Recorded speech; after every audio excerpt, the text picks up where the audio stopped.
This is Phantom Electric Ghost, and we're live on the air with Driskell Tate for the first time. Welcome to the Phantom Electric Ghost podcast. How you doing tonight? I'm doing great. Yeah, thanks so much for having me, Phantom. Well, it's fun to talk to people around the world. We've always liked to have these live podcasts to kind of get to the heart of a story. And right now, we've got a link out there for those of you that want to deal with podcasting and figure out how to be a guest on a podcast. So what we have right now is a QR code where you can actually scan that and find out about Podmatch, and that's how we book guests on our show. But before we get to the heart of our story, we always ask a couple questions of any guest, and that is like, what motivates you and why do you do what you do? Yeah, that's a great question. I mean, I work in energy and climate. I'm a professional historian by training, and the focus of my PhD work. But I actually spend most of my days as an energy analyst, more or less. And I got into this line of work a little bit of kismet, happy accident. I actually grew up in coal country when I was younger in the northeast of England in County Durham. Went to school in Newcastle, and that's, for people who aren't familiar, that region is like the heartland of British industrialization, mining, steel mills, shipping. And they still have a popular idiom out there, carrying coal to Newcastle. It's like the Dutch expression, carrying water to a well. It's like there's so much. And, I was living there and probably didn't have the terms for it when I was young, like 13, but it was like deindustrialization. It was like after the pit closures in 84 and 85, and a lot of the mines were shutting down. It made a really big impression on me as a young person. My first memory of sort of anything political was like the Durham Miners Gala, which is one of the oldest trade union rallies dating back to the 19th century. It's like miners with brass bands and trade union banners. And I don't know if people have ever seen the movies like Brassed Off or Billy Elliot. That's very much the culture. You'd go down and you would watch the sort of the labor dignitaries kind of giving these big podium thumpy speeches and miners walking through the streets, and definitely imbued early on in school and through that with like a lot of folklore about coal miners. As a teenager though, like I didn't want anything to be a part of that, right? Like I, fast forward in time, but I was in graduate school and I was studying history. I was writing about workers and labor, and I started thinking more about miners. And I ended up, writing about Wyoming and Montana, which was a coal region I didn't really know much about until I started working on it. I was curious about the community, but I was really interested by that point in energy as an infrastructure, as a system. And what it means in terms of, as climate change was becoming more of an issue. I mean, when these mines were getting built, no one was thinking about that until later. So I did a lot of research. I was, out in traveling around about 8 different states in the American West doing research for that, and interviewing ranchers, interviewing some miners. When I was getting done, I remember, realizing that so much of what I was doing was motivated by this kind of question around gathering information and getting data. That's sort of the first thing that happens to any community when a coal company comes knocking is, do we have enough information to have a conversation with them? Do we know what's going on?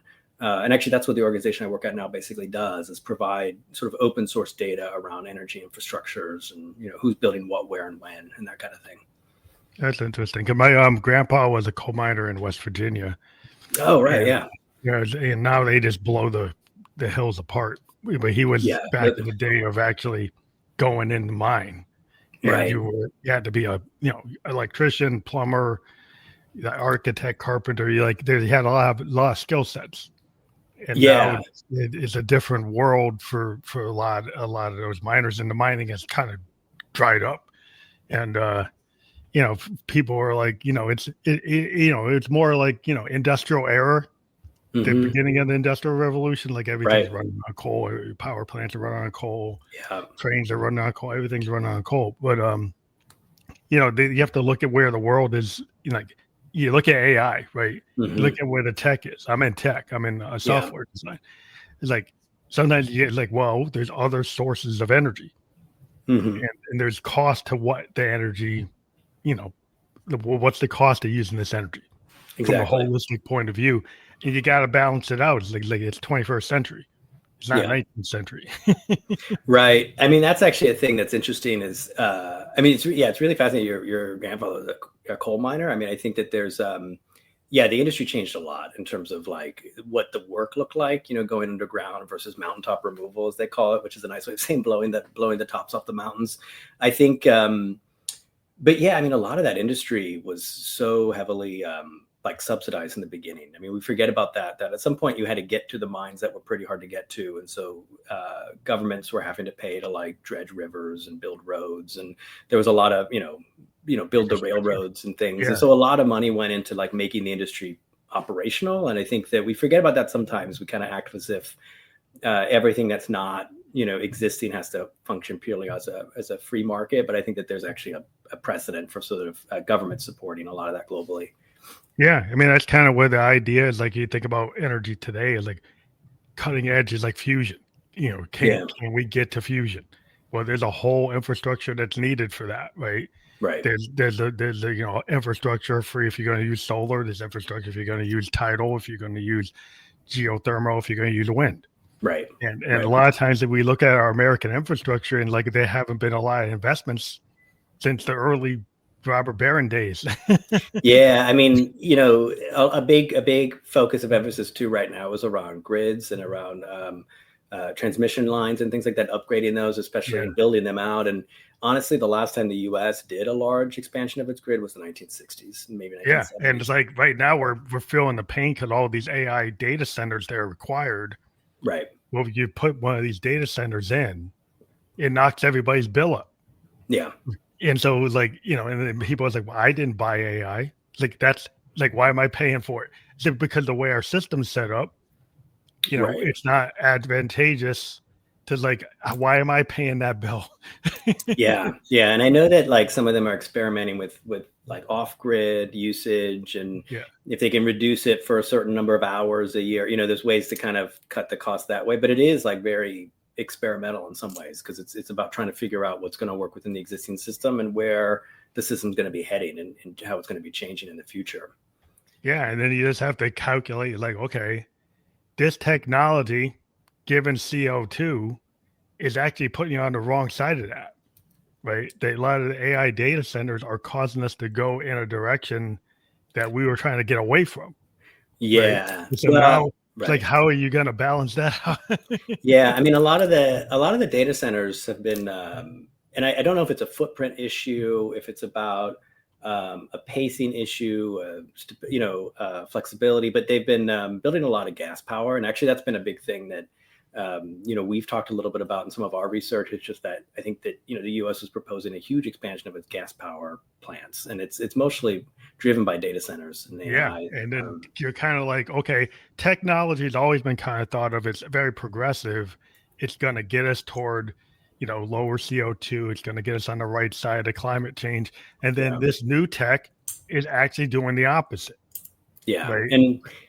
And then, I mean, there's ways. I mean, I think some of them are trying to co-stall with solar. There's a lot of ways. A lot of it's about having battery storage.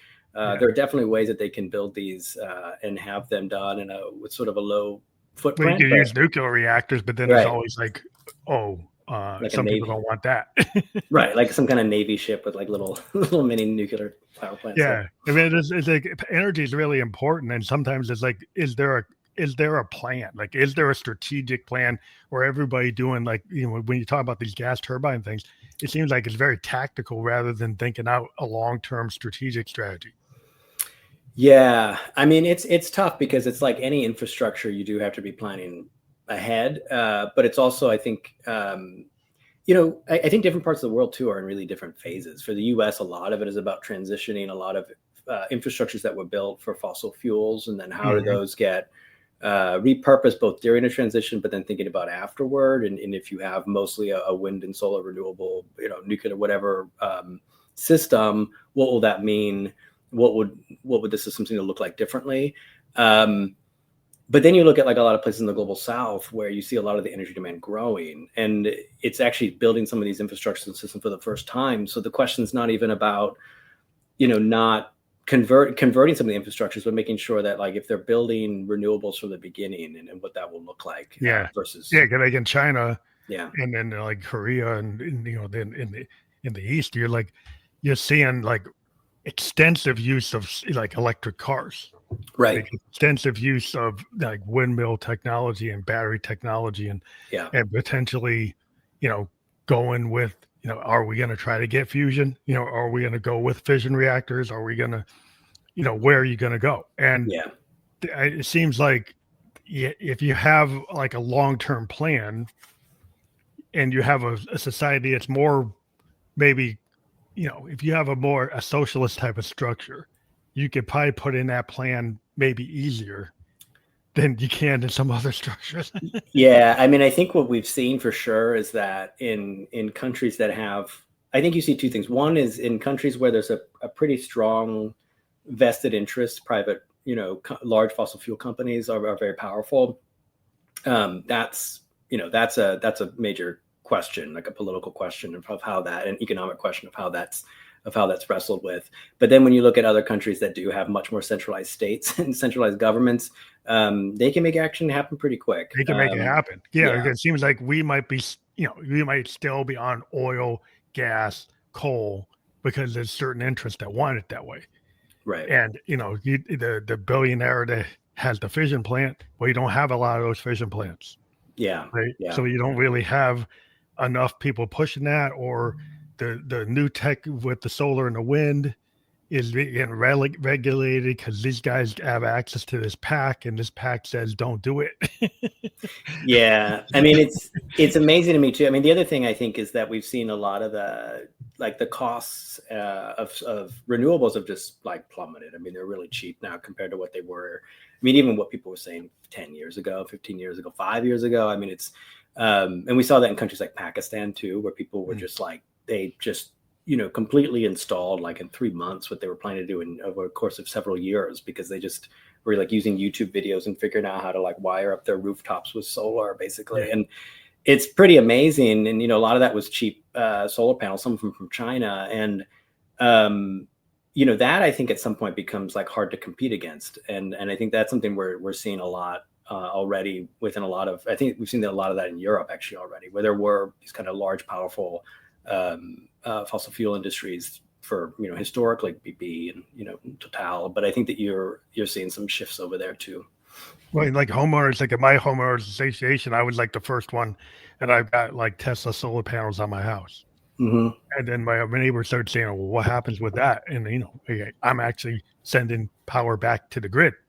Yeah, and I overproduce, and my bill's going down. Right?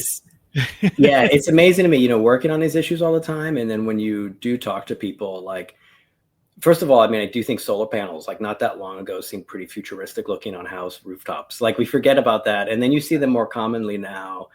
But there's just still a lot of like basic questions people don't know. Yeah, about. There's like, some resistance by homeowners association. Initially, they didn't want to approve it. They had to fight. But then once I approved it, like 5 other homes, boom, we went and got it. Yeah. And then now they're saying, "Oh, it looks weird, but I like the result." Well, yeah, and I know another one. I know someone who had done rooftop solar, but they were did solar, but they were also confused by like the credits and how the state credits were working. And like, I do think there's this sort of broader educational question around, as these technologies are fast and they're coming quick, and people are used to like things like water meters, or they're used to the utilities they already have. But this is something that's maybe different. And so I think that there are questions around it and hesitations in that regard. So I think that that's just about, people getting familiar with them as well over time. Yeah, it's just interesting because energy systems, a lot of people just, they just turn the lights on. Yeah. They don't know, like, is this coming from a coal-fired plant? Is this coming from a gas turbine plant? It's like, where's this coming from? And they say, why doesn't want my power on? Yeah. There's a great Amory Lovins, who's for you, I think he started RMI, but he has a great quote where I think he said that people don't care about energy, they care about cold beer and hot showers, which I think is really true. That ultimately it's convenience. That's what for a lot of people energy is. It's like when the lights go out, you notice it, not so much before, and you notice on your bill. Where it's being sourced, I don't think most people know what power plant and what energy fuel source is fueling their home. That would require some kind of research. And in fact, you could go on you look at a map on our website, you could probably figure that out. But I think that there's, those are things that people just aren't curious about, because it's sort of like asking it's very abstracted. It's like, where does what people don't think about it until like, unless you become like a climate act. I mean, I kind of more got into it because I'm a cancer survivor. Mm-hmm. And then I started looking at sources of carcinogens, and there's a lot of carcinogens coming off of some of these fossil fuels, and I'm like, I'm more. That's why I chose. It's like I want to not contribute to that. I want to try to reduce my footprint. You have to have a point of view that makes you get curious about it. If you get curious about it, then you might say, hey, maybe I'll have an electric car. Maybe I'll have solar panels. Maybe I might put even like a residential windmill on my house. Right. Maybe I'll look into geothermal. Yeah. Maybe, people start to ask questions if they start being curious about it. So are you seeing more trends where people are getting like curious about like where does their power come from? I do. I mean, I think that I would say a couple of things. I think what you're saying there about how people can get curious about climate and about energy for different reasons, right, is really true. I think that that's true for me. It's not so, coming at it from like a worker angle. It's not so much just about, people who are like, and just you're an environmentalist and that's what you care about. And so now this is your issue. But I think that a lot of people get into it, cost is a big one. We're seeing in Europe a big push when they were getting, after the Russian invasion of Ukraine, they saw all these gas price spikes. And so there was all these questions around like energy security and how that relates to renewables. Yeah, they got Russian pipelines, don't they? Right, they do. Like they could just shut it off. Right, and so it's a good question. It's like, well, you can't shut off the sun and the wind, and so like if you can control that, that's a, that's like a little bit of a determination for yourself there. And so there's a lot of different reasons I think people come, and I think actually that's maybe one of the most important points is about being able to talk to people where they're at and understanding what those pieces are. Because there's never going to be one issue that rallies everybody. I mean, climate has tried to be that issue that's rallied everybody, and I think it does, especially certain generational, younger generations. Yeah, younger generations, I think, are pretty motivated and activists on this around in opinion polls that I've seen, but I think other people are going to come to it for different reasons, and it's well, price is the big reason. I think like if your price is cheap, you'll stay on whatever is the cheapest. If it suddenly starts going wild, then you start saying, what are my alternatives? Yeah. When you see the wood pellet stove or a solar panel for my water heater, is like you start seeing people like, oh, like if my oil price goes this high or my natural gas or my propane's this high, then suddenly the price forces them to make a decision. Right. And I think also seeing other people take those steps and then like bringing them back. I mean, I've seen people who are like pulling out phones that can show like, that they paid $0 and then, how, their bill was like nothing. And then, compared to what other people are paying, I think that they're starting to put these pieces together. Like, start to see it. Price is always going to do it. Like once you start seeing, and then, basically energy security. Right. In terms of like, if you have trouble with your transmission lines, and they're always going down because you have bad weather. Right. Then you start like, I want to live off grid because I'm tired of these lines going down every time there's a big thunderstorm or every time there's this or that. Yeah. Then people start saying, well, I want my own geothermal, like my solar. It's like, I'm off grid. I still got power. You don't.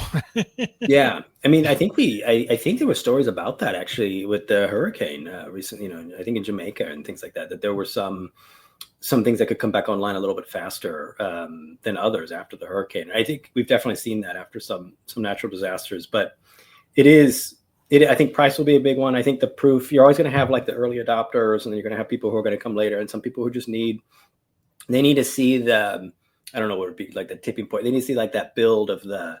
Yeah. They start seeing like, if my price is like went from $500 a month to $1,000 a month. Yeah. Then it's like, oh, something's got to change. Right. Right. It's like suddenly if it's not a big, it's not causing you duress.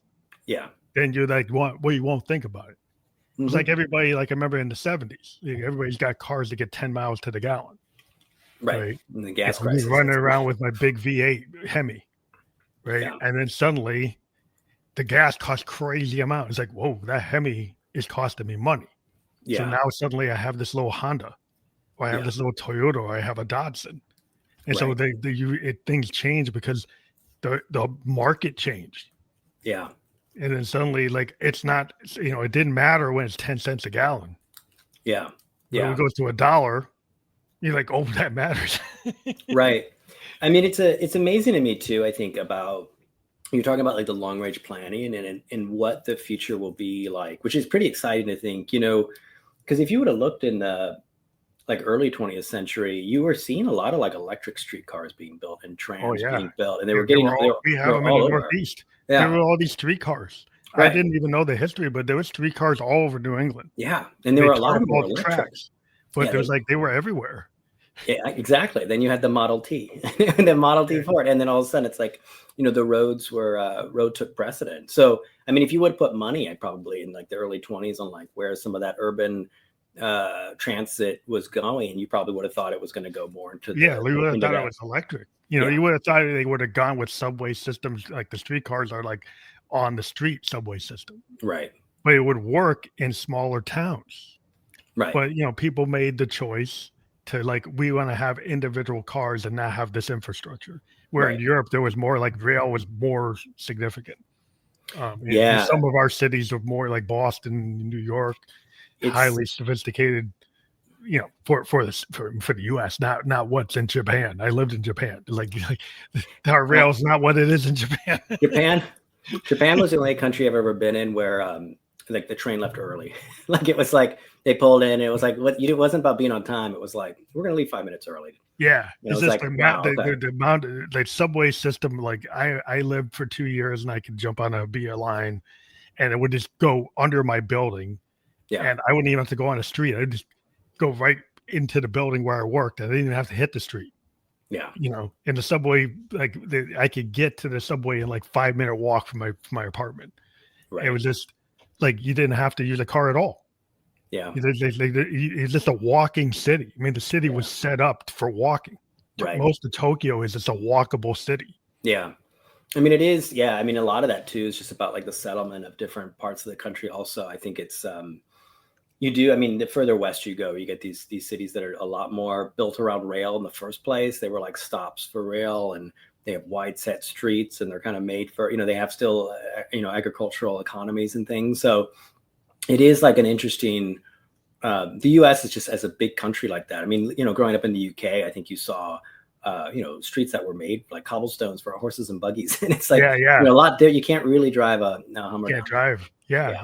Yeah, it's just interesting, like the focus, and then now we move toward some of these electric systems. It's like you actually could charge the car on the street if you built the structure to do it. So the cars would be like street cars getting charged from infrastructure. I've heard like maybe some Scandinavian countries have been playing with stuff like that. But there's a different point. It's wholly modern infrastructure that's kind of saying why not? Yeah. Let's go toward other ideas.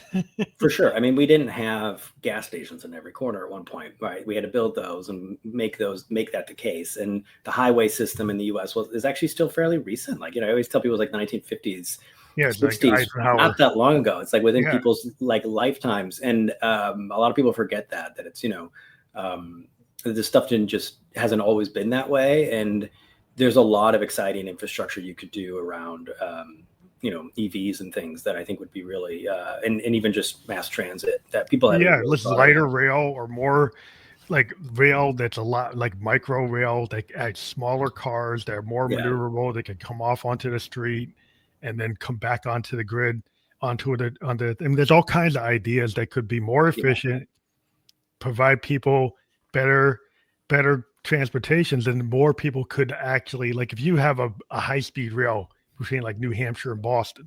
Right. Then there are people in Concord, New Hampshire that could work downtown Boston. It doesn't take them 4 hours to get back and forth.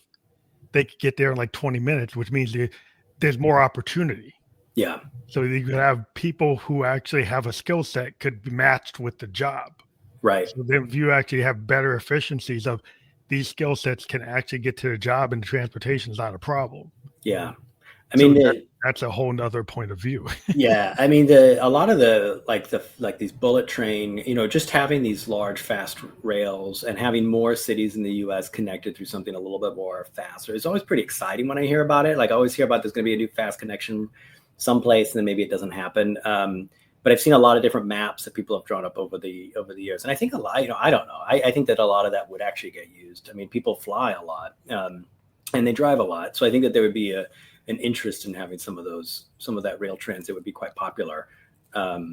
I was thinking though, I was in New Hampshire recently and I drove, what is it, the K Highway? Is that what it's called? It's like the really beautiful through the White Mountain. Oh yeah, that one. Yeah, that's a nice one. Yeah. So that's something you still have to drive. That's really stuff you have to drive. But it's just like I used to take a bus to get to Boston for the opportunities in Cambridge. Yeah. And I was like 4 hours on the road every day in order to get there, on a bus, and then finally I would get to the red line and get on it. But it's like, if I was in Japan, that wouldn't have been it wouldn't be 4 hours worth of my time.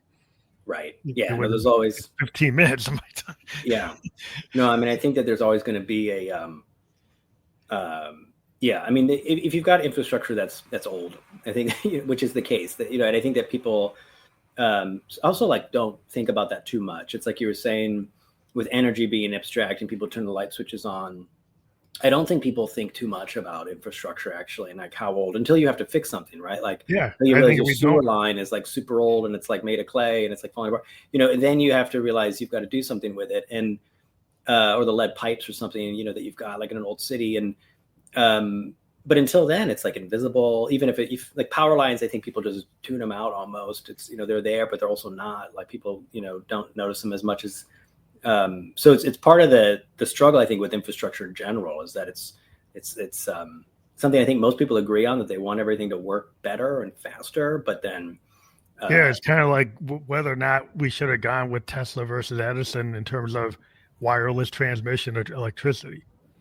Like Tesla was working on an idea that would have been wireless transmission, and that actually I think is really like, maybe it's not 21st century, maybe it's end of 21st century, but it seems like that is a solution to a problem that, the physical infrastructure of power lines would be solved by having non-physical structure, wireless electricity transmission. Yeah. Right? And that seems to be like, it would be more convenient and more efficient to me, but I don't know where that is. I mean, well, when power lines were invented, man, they were like, they were considered like they used to call it sending coal by wire, or like white coal, because it was just like, people were just like shocked with the idea that you could, create power one place and send it to another. And it wasn't actually like, it didn't involve driving a truck, or didn't involve bring your load of coal. It seemed like magic. Oil. Yeah, it seems like magic, but it's kind of old fashioned now. Right. Yeah, definitely. And they're building, I mean, these really ultra high voltage lines right now in China. They've got about 40 of these really big ones that are just pulling in a lot of power from some of their northern provinces that are very coal heavy, like Shaanxi, and then they're pulling them into the major metropolises. And it's like, that's also something we don't really have in the US, is these really big lines that are capable of handling a lot of voltage. But would wireless ever really get adopted, or people scared that they couldn't monetize it? If you actually have wireless transmission, it's harder to monetize the service. Yeah, I don't know. And I actually have no idea. I mean, I think, a lot of that infrastructure is hard to monetize anyway. I think that's why you end up getting the governments having to, they're building it in part because of the fact that it's not really there's no profit. Expensive to build the structure. Yeah, it's expensive, and it's going to be no real margin for it. They'd have to create like a new business model for how to charge people to use certain power lines at certain times of the day and things like that. So they end up becoming the public utilities. But it'd be interesting. I have no idea. Yeah, because I would think the way you control it is like how you receive it, and your receiver. In order to have the receiver, you'd have to pay for the receiver.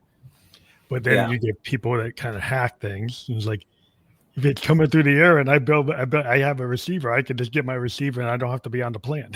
Right. So maybe that's kind of like why Edison said, well, that's not a good idea. We should have the lines. Like, using somebody else's Wi-Fi or something. Yeah, it's kind of like that. You could kind of steal it. Mm-hmm. I think that might have been maybe the impetus, like, whoa, that's not a good business model. Yeah.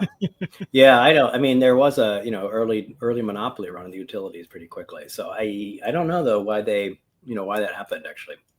Yeah, I've always suspected that like it's that Wi-Fi stealing thing. That's why you wouldn't do it. Yeah.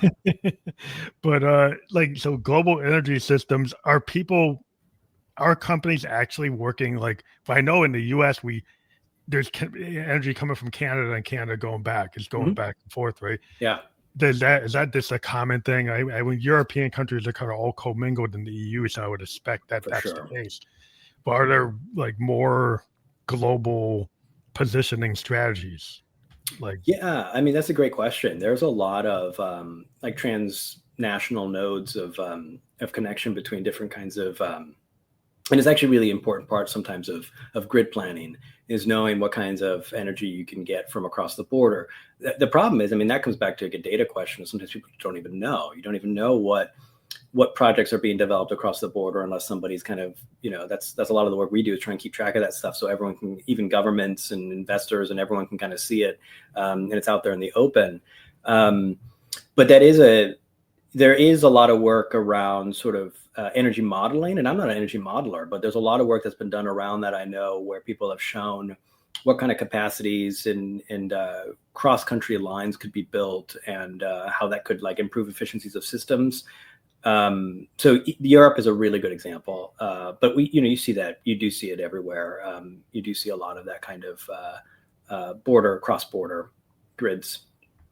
And also because, competition, like if you think about a capitalist system in the competitive market, free market, versus something like if the energy infrastructure is so expensive to build the structure, to build the lines, to build, so then you tend to maybe be more monopolistic, less competition.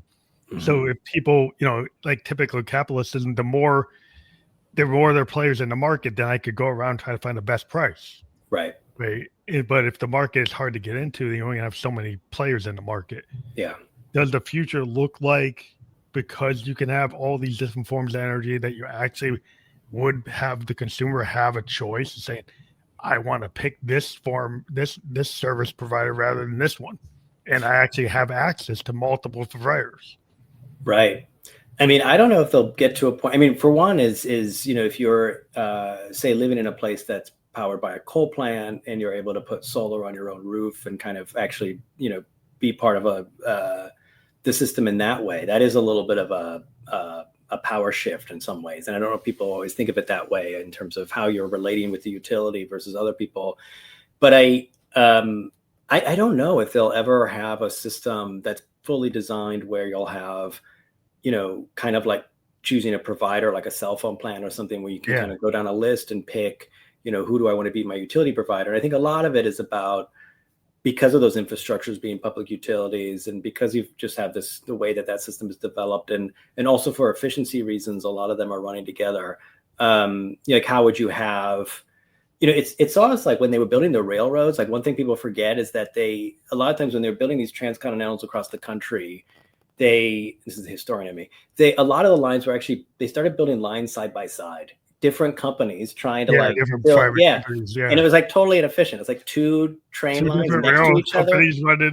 Like Pacific's doing this, exactly, and this guy's doing that. Like, and they would literally be like, right, and maybe one's a little bit of a different size. It was ridiculous a little bit. So they had to, that was really inefficient, and you're kind of doing the same thing as somebody else.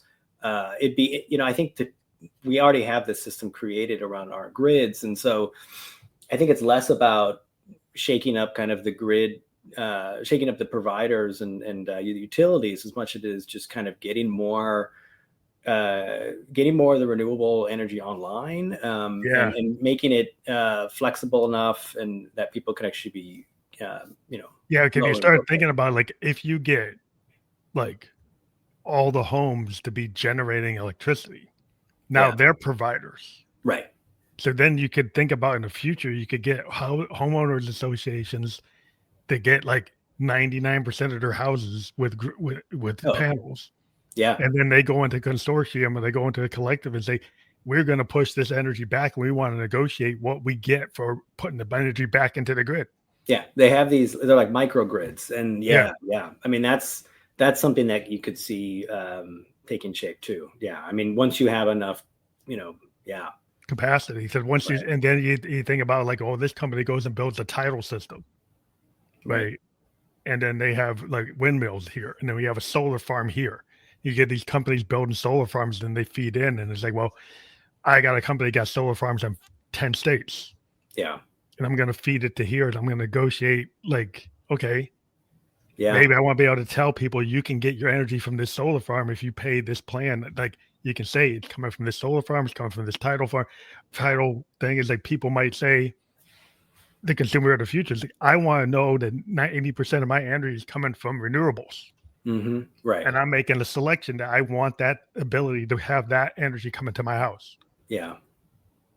Yeah. I mean, it's there's so much investment happening too right now in the renewable energy space, like way more, like, dollar for dollar, just a lot more than what's going into fossil fuels. And I think that it is a reminder that there's a giant sort of entrepreneurial business opportunity out there. And I think we think a lot about this around AI. I see a lot of these kind of reels pop up on my socials that are saying like, there's these opportunities in AI, but I think in the clean energy space and some of these questions that you're asking, like there's, we don't quite know who like the next, it's almost like not knowing what the next, Ford or Chevy is going to be. Those kind of major companies in the renewable energy space, I think are just developing. They might not be 10 years from now the same companies they are today.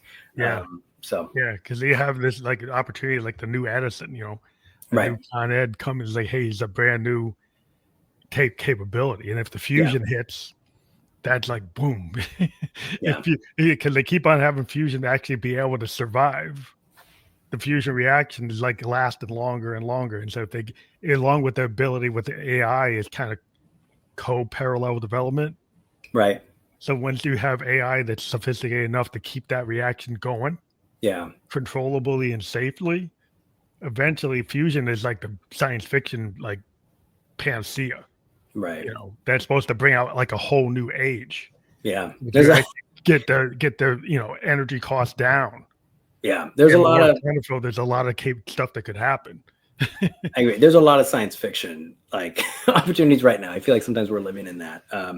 We're seeing it. We're seeing a lot of that happen. That potentially can happen because we see these exponential capabilities with the tech, with the robots. The AI is hand in hand with robotics.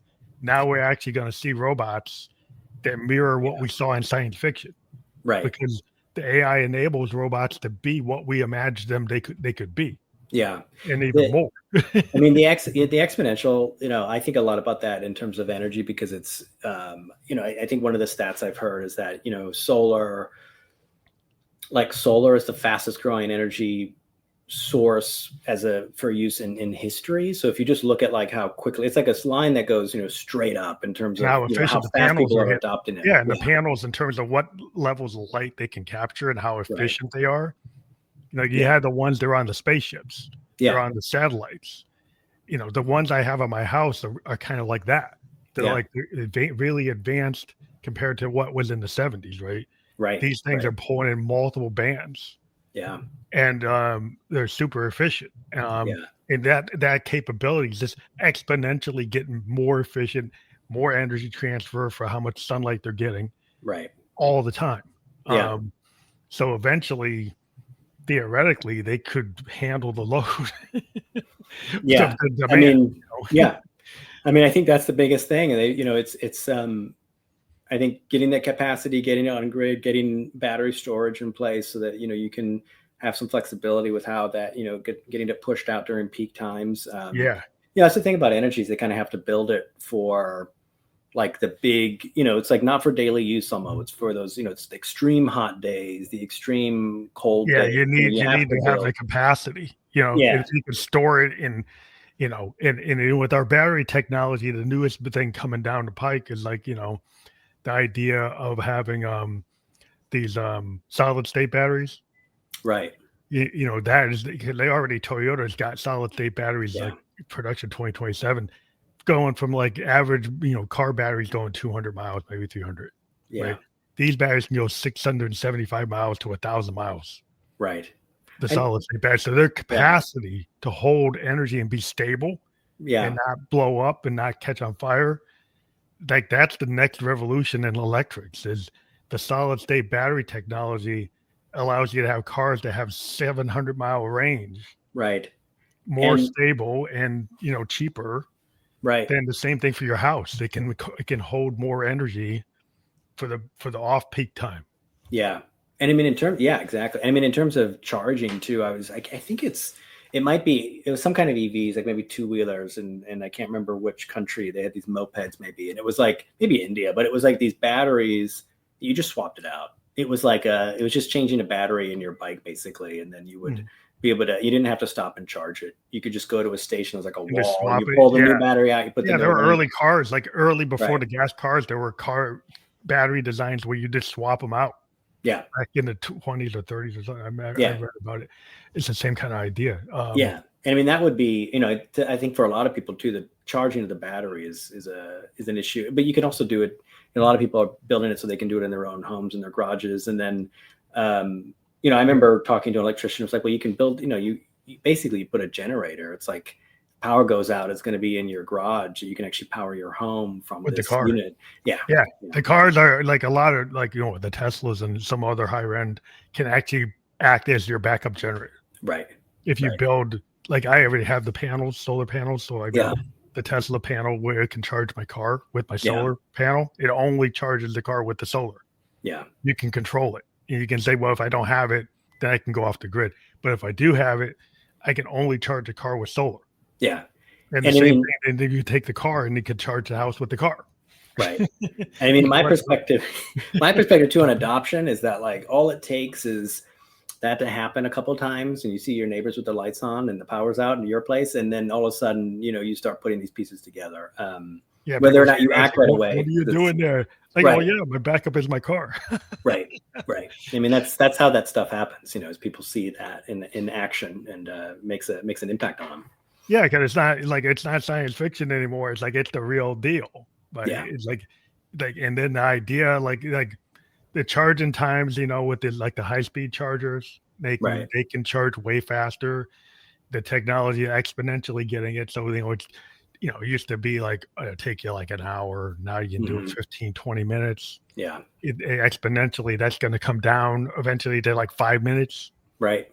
And then it's like, well, that's about the much time that you take the gas up your car and go to the bathroom and pick up some snacks. It's like, so that's not going to be a big deal. Exactly. And I mean, I don't know about you, but that's always been a complaint I've heard too from like people who are skeptical is that, when you're low on gas, you stop at the gas station, you fill up, you're back on the road. You don't have to, you're not going to be late for work if you got to get gas real quick. But if you forgot to charge, it's a different story. And I think that's itself started to kind of starting to come down with the fast chargers. They can get to like 80%, 70%. You could get it done in like 10 minutes. You got enough to keep on going. Yeah. So that's not a half hour. And that's some of these fast chargers. Like, I was looking at them, there's a question that like, does it degrade the battery if you keep on using it? Eventually it does. But, is this the tech? Is this, we're living in this world? And then you've got people who's like, okay, can they afford the tech? Can you afford to get the panels versus like, I just want to have my propane. I just want to have my pellet stove. Yeah. I want to still run like a coal stove if you had one, but like different parts of the world is like, maybe they don't have the infrastructure. Maybe they don't have the capacity to put down a tin roof. Yeah. I'm still using pellets. I'm still using wood. I'm still using propane because I'm not even connected to anything. Right. Yeah. I mean, I think that's a great point too, is it's never going to be one size fits all. And I think that's also partially about, some of it is, when they're building out new energy systems and meeting energy demand, especially like in the global South, there's going to be a lot of questions around a lot of it's just infrastructure in general. Right. And like, what are you going to be need and what can people meet economically?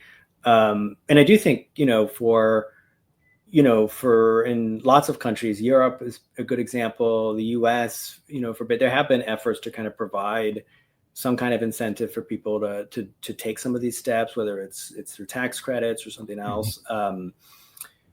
But again, like that's not going to be, it's not going to work the same way everywhere. Every place is going to have its own solution, I think, to some of that. And it's going to be based on, probably what the existing systems already are set up like and what they need to accomplish, what the economies are, what outside the OECD and what are the needs. Well,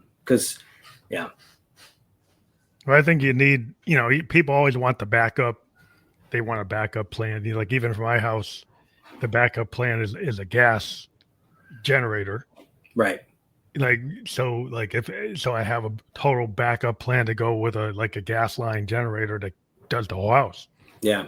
Now I also have, and that's kind of like my backup for if my solar and my battery thing doesn't work. I'm kind of crazy. I decided to have like multiple backups. Okay. I could have just stuck with the batteries, but it's like, well, if something goes wrong with the batteries, then I have this. So I just like so you still fall back on the fossil fuel, but that was like the last ditch thing. Like if the solar, the battery doesn't work and the panel will go out or something goes, then I got this. Yeah. So there's still like a use case to have the fossil fuel in certain cases, like why somebody might have a Prius, right, instead of having a full electric, because they're like, well, what if the electric grid goes down? I can't charge it. Like I still want to have something, right? So people are going to have one foot in one door, the other in another. Yeah. I mean, I think it's been, honestly, I think every step towards like a new, new energy resources and transitions have always had that. I mean, there was a lot of people who, like, we forget about this, but they opposed a lot of people did not want to move to like a coal-based economy. They were fine with timber. They were fine with mussels. Wood. Yeah, they didn't, it seemed pretty expensive to go far away and dig a hole in the ground and 300 feet or something, and have to ship it around on trains. Yeah, ship it around. And people are like, why do we need to do that? And, it took root in a lot of these larger heavy industries and then spread from there. But, people burning coal in the house was also, it's like really dirty. And, so there was a lot of people that had resisted that actually. But over time, as the infrastructures developed around it, people were able to understand. And then they transitioned to like the fuel oil, because the fuel oil seemed like always cleaner than the coal. Right. And then you had the natural gas, and that's even cleaner than that. Yeah. I mean, that's been and I think that's the gold standard, I guess, for most people. Fossil fuel is like the natural gas and the propane. It's kind of what people use, right? Right. I mean, the gas, there was a big, early 2010s, I think, was the big push around gas as like a transition fuel. And that also gas was a cleaner burning. And in terms of carbon, but there's also these big problems with methane and just like what methane does to the atmosphere is a super pollutant, and it very potent. You want to get away from it. So it's been I think a little bit of probably in the last 5 years, maybe a little longer, or kind of a wake up call too around that actually, a lot of the narratives around gas don't quite pan out when you actually think of just how much it leaks from extraction through the transport and these. Yeah, well, even like a gas stove. For a long time, I had a gas stove, but then when I went to solar, I switched to an electric stove. Yeah, because it was made more sense to run the electric, because I'm using this fossil fuel, but now I've got solar power, so I can go with the electric stove. Right. So I as a cook, I like the gas stove for the flame. Yeah, I mean that's the biggest. Something about the flame when you're cooking, right? That I kind of was holding on to until eventually I got a convection oven. Like, oh, this works. Okay, I can use it. Yeah. It is. I mean, I'm not like much of a cook at all. So that it's funny to me that because I hear that a lot, is that it is like it makes a difference with the cooking. But that's I feel like that's a very niche argument. Yeah, it's a very niche popular. thing. It's like people like the very particular taste of the food with a gas stove. When you're grilling meat and stuff, if you use a broiler, that's a flame broiler. Right. I mean, if you're about the way the flame hits the meat, that it feels. But the convection oven convinced me, because it actually it's more even. Right. And the gas was sometimes uneven.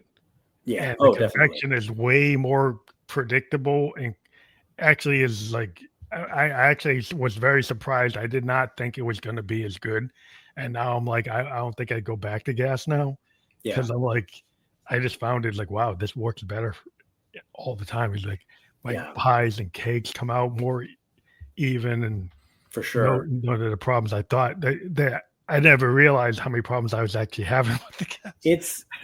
I mean, to me, the scarier part of gas is just that there's in the home is that there have been studies that show like it's kind of always leaking a little bit. It's leaking, That's so you're bringing that in. So it's like asthma conditions can worsen. There's a lot of these health impacts that we don't take into consideration. It's a carcinogen. I mean, you're kind of giving off a carcinogen, right, in your house. And it just sits in your kitchen. You're polluting your house, and then in New England, we had this situation one time where this gas company over pressurized the lines and caused this crazy incident where houses were like blowing up. Oh wow! Yeah, they were like houses were they were catching on fire in the basement because like the pressure went and it increased the pressure in the natural gas heaters right, and water heaters actually blew up the houses. Right. Because the pressure line went and they got so much gas and then the houses like exploded. And like there was tons of them that happened. There's like where was this at? This was in New England outside of Boston. Wow. And maybe in 19 okay. Yeah, I never heard that story. I mean, there's so much. It was crazy. They actually made a mistake. Somebody messed up. The gas company overpressurized the lines for multiple towns. Wow. It was like there was this one line that fed a bunch of towns. Yeah. And then went boom, boom, boom, boom. And then like the fire departments from multiple towns were like running all over the place to handle like these house explosions. And we're like, yeah. I mean, the gas is like no joke. I mean, I think I know stories too about like in West Virginia that there were these some of the mines, they have so much methane underground that they were backing up into people's basements, some of them. So like as they're mining and the methane's getting into basements and then they're having these, and like, it's just, that's, it's scary. It is scary. Yeah. Yeah. Yeah. And then I was like, my grandpa was in a couple of mine explosions because of the gas. Right. Oh yeah, definitely. That was the big fear that miners had, and he had singed ears from a couple of the explosions because it just flared and miners had to duck. Yeah. It was like they would survive. Sometimes, he survived the two of them that happened. But he had some friends that didn't survive some of them because they were really bad. But yeah. No, it's wild to me because I think, methane for so long for mining companies was always a safety issue. And it's like, we just need to get the methane out of the mine so the miners can work safely. And obviously it wasn't foolproof all the time, but they built all these ventilation systems and they do this, but then the outcome of that is basically to pump it up into the atmosphere like a chimney. So they just vent it. Then you're contributing to a whole nother problem. Right. Exactly. It started getting identified when people say, hey, maybe we need to reduce the footprint. Maybe all this like fossil fuel activity is not necessarily the way we want to go. Well, exactly. And getting a little shy too about, I think if you know what the methane is in the mine and you're going to ventilate it out, but no one really wants to talk about what are the number of companies and globally that are actually reporting what their emissions are. Yeah, it's very low, but that there's people can measure it with like a handheld device if they wanted to. So I think that there's a lot of that that's that kind of information should be more accessible and more available. Yeah, nobody ever wants to put the bad news out, especially when the regulators come around and say you're emitting too much, and now you got to build a control, and then nobody wants to pay for the control. Yeah, nobody wants to go and say, well, now you got to bottle that gas. Now you got to store that gas. Right. And then you've got to build for that. Yeah. I would think the management, like, that's costing money. It's not making money. Well, that's the thing. Yeah. For mining, methane is purely a waste product. For gas industries, it's like a commodity. So, it is funny because they're just trying to like get rid of it as fast as they can, burn it, and, flare it if they need to. But it's not, something that they're trying to make money off of. Yeah. It's winter things like, couldn't you go send it to these guys? And then maybe you can sell it. Yeah, it's funny to me. I mean, a lot of I was once looking into like these utilization projects for methane, and they're actually pretty rare globally. I think I can't remember, like 150 around the world or something. And I think partially it's just about logistics. You've got to get kind of coal and gas companies to collaborate, and a lot of times they'll go into abandoned mines and they'll start trying to use that to utilize excess methane in those abandoned mines, but the mining company itself never thought to do that. Yeah, the mining company, and oftentimes, the methane could be, not at the quality they need, and also just so dispersed, that it's not going to be, it's not going to be enough to be able to use it. Then you'd have to build a whole infrastructure to pressurize it. Right, and I think it's that building of that infrastructure, which is why those projects are very rare, actually, and because people have talked a lot about coal mine methane utilization, and like we can use that methane instead of just sending the atmosphere. You sell it to chemical companies that need it, right? If there are chemical processes that require it, couldn't you build like a pipeline and send it to them? Yeah, I mean, and that's I think that's the basic idea, but then when you're like, so who's done this successfully and who's made money? That's one of the things where the that's government where it gets build it. Like that's one of these situations where industry wouldn't do it, but if the government happened to do it, then they would like, okay, we'll use it now. Yeah, I mean, we've seen, there's definitely a few of them out there, and I think the U.S. has a couple, and I think that like Australia, China, these projects exist around the world. It's just that they're so few and far between. And plus, with like what you're talking about at the top, like about the mountaintop removal and surface mining, you can't at that point. You can't. There's no. You can't capture the methane because yours is a giant pit. Yeah. Yeah, you're just blowing it up, and so you start to think about like, are people making tactical or strategic decisions? They're making long-term or short-term. Can you get different industries to kind of align and say, hey, we could be partners.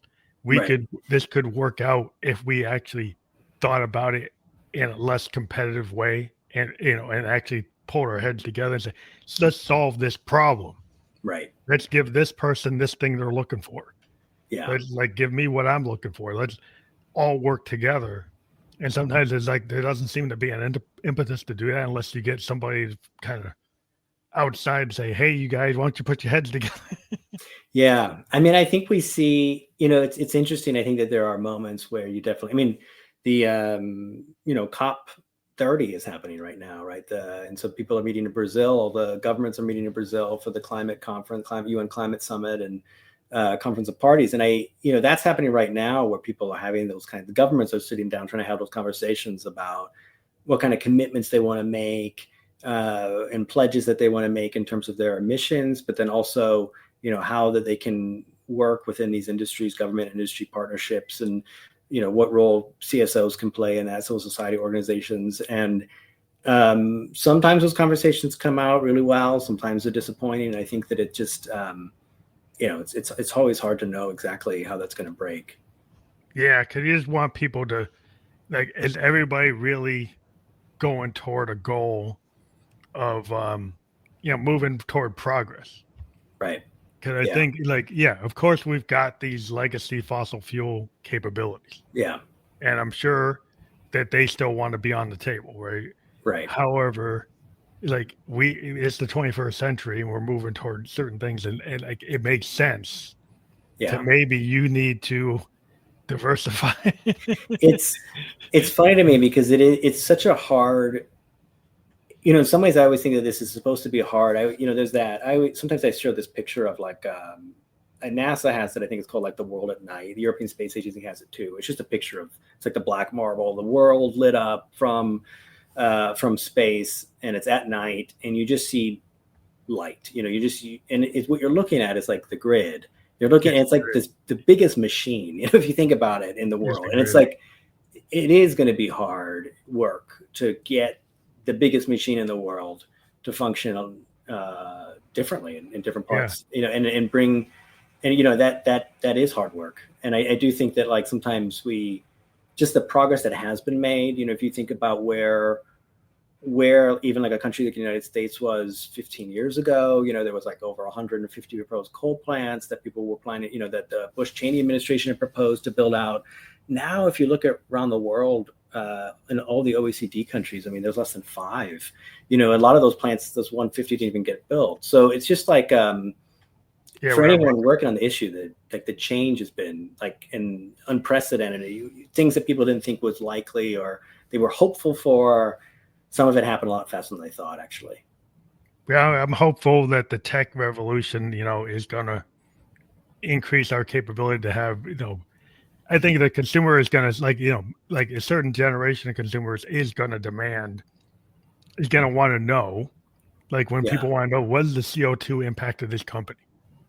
Right. There are people that are going to want to know, like, where's my energy coming from? Yeah. Right. And they're going to start measuring people on what are we doing there? And, there's maybe a generation that doesn't care, but there's a generation coming up that does care. Mm-hmm. And the more climate change disasters that happen, the more they're going to care. Yeah. I mean, we're seeing that line's going to go up. Yeah. I mean, I think we see that for a lot of companies that their CO2 emissions, people care a lot about what those are. And I think we see investors caring a lot about what those are. And the risks of some of these projects that are going to increase emissions and what's the likelihood of supporting those and financing those. I think that those are all questions that are happening now, and it's having an impact now. And I think you're only going to see that get more. But I think also too, just people demanding that information and saying like, we want transparency around. Yeah, because we get the modern consumer is plugged into the ether of the net. Yeah. And so even if you don't give me the info, I will go find it. Right. You know, then you have the new consumer that say, okay, you won't tell me, I'm going to go look for it. Yeah. And then they start, and if they more people that look for it, then it's like they start making decisions whether you tell them or not. Right. Right. Yeah. Yeah. No, I mean, that's definitely the case. I think people want that. They want that information for sure. And they want it open. And I think also just so people can operate with the same sort of foundation of facts and information that people know, like, okay, this is what this number is. It's not like you get 3 different numbers from 3 different people, that you can get a single source. Yeah, you can look at people who are doing like independent agencies and monitoring people, and people who are actually independently checking those numbers. Yeah, the verifying it, got the end notes, got the footnotes, got the actual documentation. Like, yeah, that's not definitely made up. That's real. Yeah. No, I mean, it's like I was saying, when I was researching with groups in like Montana, like the very first thing that would happen to them was that they just didn't know the market value of the coal. They didn't know the resource of the coal underground. Companies would come and try and negotiate with them, and they didn't know any of that information. And so they would go and they would ask like the government, and maybe the government didn't have that. So then they were asking the industry, which already had its hand in the pot anyway. So there's a little conflict of interest there, because they were the experts. So I think that there's this, it's amazing like how we have actually shifted a lot of times the information that is out there now. And a lot of times it's civil society groups that are publishing this. We're able to get access to information that is like, it's not, it's coming from a third party, and it is being vetted, and it's being verified and fact checked and, footnoted, but people are able to get access to the information. I think that just builds a lot of trust in what you're. Compared to like, if you remember, if there's a situation with like people like back in the oil days, right? Yeah. And you like how much money are you actually getting out of this well? Right. And people were like, you're not really giving me the right number, are you? Oh yeah. I mean, they were, yeah. I mean, it was like they could buy, acre, cents on the acre in order to like, the tiny royalties. And then it would be like, an incredibly profitable. Yeah. And then they're like, right, well, how much is this well really making? And how much are you giving me? Right. Right. And it's like, I don't trust your number. Right. Right. So and That we should verify that. Yeah. And I think we're probably in a little bit of a new era too, with transparency around, how many panels they're going to put up, how many wind farms they're going to put up. If you're like a farmer and you're leasing land for a company to do that, or installing a wind turbine, which can, make, several $1,000s a year, just in terms of, so I think that there's a lot of that where you can actually get the real number, like what's this actually producing versus what the sales guy told you. Yeah, what's you can't see underground, and these kind of, they call them the split estate, where they would own the mineral reserves underneath, and you can't actually see that. So no one, difficult to assess what you're getting. But I want to thank you for being on the show. We kind of went over a little bit, but we've got your QR code there. The people can go to DriskellTate.com. If people scan that and go to your website, what do they find? Just some work I've written, and things studies I've been a part of, and things like that. I mean, I came from an academic background, so it's a little bit of like a portfolio there that people can access and check out and get more information about things. And feel free to reach out also too if people have questions. I always love the 15-minute coffee chat. I think we're incredibly privileged as a world right now. You can talk to anybody you want for a few minutes. Yeah, it's just awesome. To be able to do these podcasts is like, it's a different world. We would have had to do these in TV studios like 10, 15 years ago. Exactly. And now we can just do it pretty high quality Yeah, without having to be in a TV station. definitely. Thank you very much for being on Great. the show. Yeah, thanks so much, Phantom.